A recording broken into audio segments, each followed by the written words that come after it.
কেমন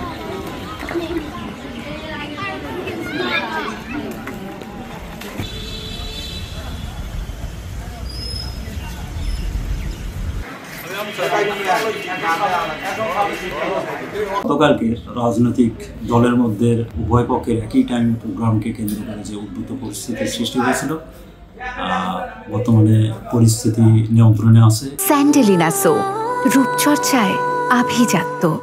এখানে আমাদের বাংলাদেশ সেনাবাহিনী, বাংলাদেশ পুলিশ সবাই নিয়োজিত আছে আইন শৃঙ্খলা সার্বিক ঠিক রাখার স্বার্থে।